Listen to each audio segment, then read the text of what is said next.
Go to the Settings menu. Scroll down. Click on Security.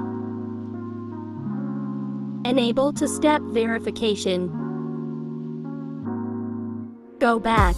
This will log you out and you have to log in with the two-step verification. You will get a mail with a code to log in.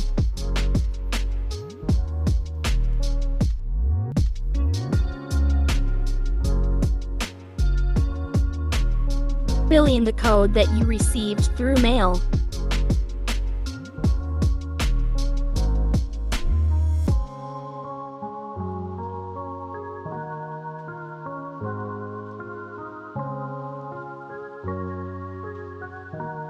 Now we are going to the same settings page, which is the security settings. Enable PIN. This will be for letters long.